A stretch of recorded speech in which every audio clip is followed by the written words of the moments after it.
سیلاب پې راغلی دی، دا سیاح هم نه دي، د سیند منځ ته هم نه دي تلي.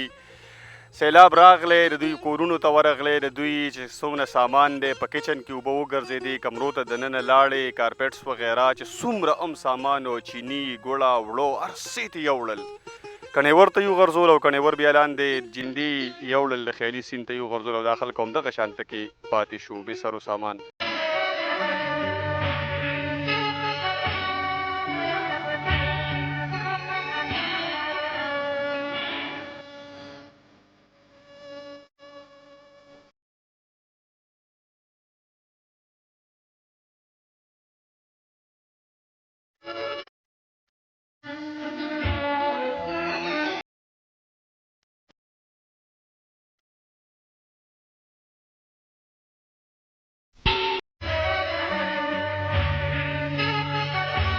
قدرمنو کتونکو، سنګرخان یم او په سوات کې چې کله سیلاب راغلی نو تقریبا چې 18 کسان یا 20 کسان یې یوړل. اوس هم په د خیالي په سیند کې پرونه بله ورځ هم یو لاش را روان و. صرف 18 کسان نه تباهي شوې ده، خو دغه 18 صرف خلکو ته په مخامخ په میډیا باندې راغلل. نو زمونږ بعضې چارواکو، بعضې واکدارانو دا خبرې وکړې چې یاره دا د ډېر سیاحو غلطي وه چې دوی لاړل د سوات کې د سیند منځ ته تلي وو، حالانکې موږ ته دوی ته موږ بار بار وارننګز ورکړي وو چې مه ځئ دغه ځای ته، او دا د دوی غلطي وه، نه غلطي په هغه خلکو باندې ور واړوله.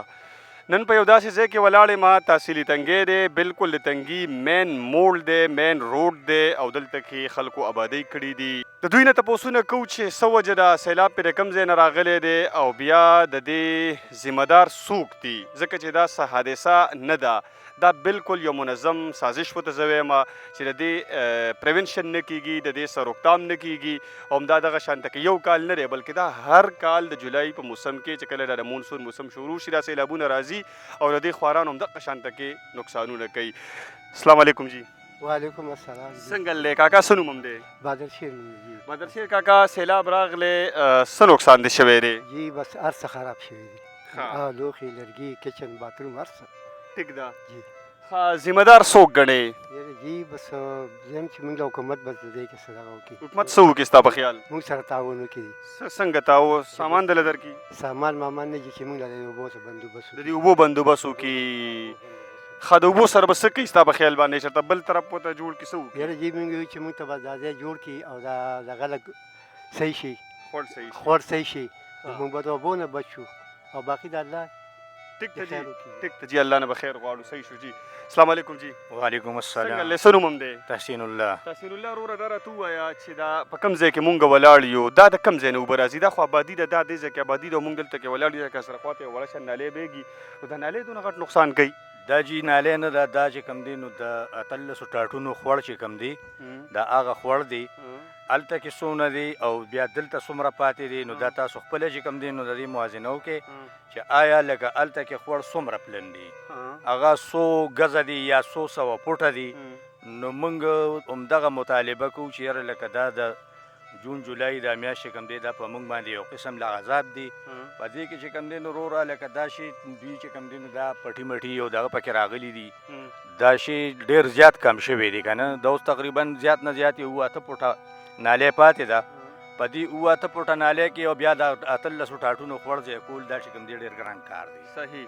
ښه، دا همدغه مطالبه کوو چې که چېرې دې کې د زمیندارانو یا نور وروڼه داسې خفه کېږي او وایي چې یاره لکه دغه نو خیر حکومت ته خپل څادر راوړي، د دې خو خپل دغه وي، د هغه څادر مناسب کار دی وشي، که په خدای دې کې هغې کې زما کور ولې نه راځي بالکل دې وران کړي. صحیح. ما چې چا نه ځای اخیستی دی بیا زه پوهېږه هغه پوهېږه د هغه نه خپله حق اخیسته پوهېږه، خو لکه یوازې زما خبره نه ده، دا زموږ ټول کالوني د اتحاد کالوني چې کوم دی نو دا ټوله برباد ده. په دې اوبو د لاسه چې کوم دی نو د هر یو کور کې همدغه نقصانات کېږي، د بسترو پورې ترې نه هر یو شی چې کوم دی نو دا خوړ خراب کړي. صحیح. وړل او نه وړل دا بیا یو خبره ده، خو لکه داسې کړي چې د استعمال نه وباسي. زموږ دغه مطالبه ده چارواکو نه چې یاره د دې خوړ د جوړولو څه بندوبست وشي او د دې پروګرام موږ ته وشي. موږ به انشاءالله چې خبره لکه د حکومت سره په هر قسمه دغه کې چې کوم دی نو ښه صحیح ولاړ یو. صحیح. که د هغې کې خدای دې کي ما خو دا ووایي چې لکه که زما کور پکې راځي حالانکې زه ترېنه تقریبا 400 فوټه خو یم ټیک ده. نو بالکل راضي شي. صحیح ده جی. زه به دا دغه نه کوم چې ګنې ولې راغی راضي شي خو چې یاره دا خوړ موږ ته جوړ شي نورو ته خو به چې کوم دی سهولت جوړ شي. بالکل ښه خبره مو وکړه. السلام علیکم. وعلیکم السلام. څنګه له څه نوم دی؟ زما نظیر احمد نوم دی. یم زه کتوزو دلته کې راغلی دا ځای مې اخیستی دی او دې کې اوسېږو خو دا خوړ زموږ نه تقریبا چې 800 فوټ کې زما نه جدا دی. نه دې سړي خبره وکړه چې ټاټونو خوړ دی خو زما خبره باندې یقین دار نه لري چې هلته کې خو دا ډېر زیات غټ دی پول پرې راغلی دی چې دا وړه شنډالۍ ده چې سړی ټوپ ووهي نو اړولی شي. دا صحیح وایي؟ جی بالکل دا صحیح ده. موږ ته نه یو قدم چې والو موږ ته نه هغه اړه ودانګو او په دا بیا ولې هلته کې دونه غټ دی پول پې تړلی شوی دلته کې یوې نالې ته راغلی دی څه وجه ده؟ نو دا درخواست خو موږ حکومت ته کوو که نه چې که پرس که موږ په خوړ کې ځان له کورونه آباد کړي زموږ کورونه دې وران شي دا خوړ دی کولو شي او که پرس که زموږ مطلب دی د خوړ نه جدا یو او خوړ موږ باندې راځي نو پکار ده چې دا خوړ موږ نه واړولی شي او زموږ مطلب دی چې بندوبست د دې خبرې وشي چې زموږ دا نقصانات دا کم تکلیفونه دا کم د شپې پریشانۍ چې دا زموږ ختم شي. ټیک ده جی ټیک ده خوشحاله شئ.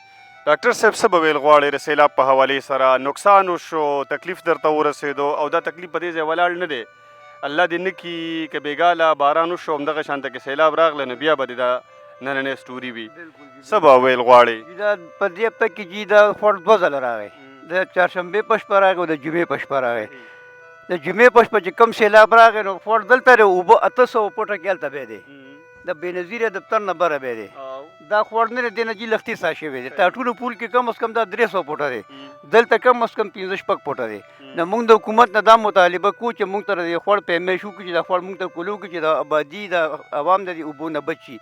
زینګ کوټو ته په خپلو اوبه راغلي زما د کوټو پرشونه ناست دي دا دویم ځل دی چې زما پرشونه کښېني زه پې خپل تاوان کوم حکومت دلته راځي نه هېڅوک هم نه تحصیلدار راځي نه پټواري راځي نه اے سي راځي نه ډي سي راځي یاره دلته سال دی او نه ایم پی آی چې الیکشن شوی دی نه ایم پی آی لیدلی دی او نه ایم این اے لیدلی. خیر وکړي عبدالوهاب استاد څه به ویل غواړئ؟ بس دغه ټول یو مطالبه ده د ملګرو څو وي دغه ټول زموږ یو کاندې دی تقریبا 300-400 کورونه دي او دې ټولو ته تکلیف دی هم دوی چې څه خبره وکړه دغه خبره زموږ هم ده ټول یو خبره موږ ته د خوړ کولو کې څنګه چې ټاټونو کې چې داسې دا د کاڼیور جیندي ته هم دقه ناب کې غورځېږي که نه ټول ګنیګان دي سوپیداران دي موږ ته تکلیف دی سایډونه ورته جوړ کړي او دا خوړ راته لږ جوړ کړي بس ټول هم دغه یو مطالبه ده. ټیک ده عبدالوهاب استاد په 2010 کې هم دلته کې ډېر غټ سیلاب راغلی چونکې دا خو هر کال دا متاثره کېږي دا علاقه د هغې نه بعد هم تاسو سره د اریګیشن ډپارټمنټ وعدې وکړې زما معلومات ده چې دې دپاره څه پیسې هم منظوري شوي دي خو تر نن ساعته پورې خوړ همدغه دی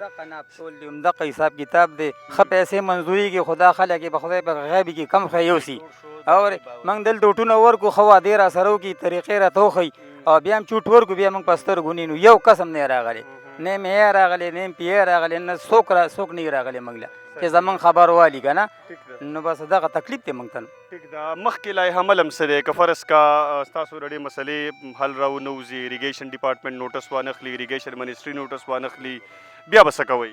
موږ به چې مخکې ځو حکومت ته خپل درخواست ورکوو موږ خو دا دغه ونه شو موږ به روډ بندو دا ټوله کالوني به راټولېږي باقاعده روډ ته به ځو روډ به بندو چې زموږ څه مسلې چې موږ ته حل کړي.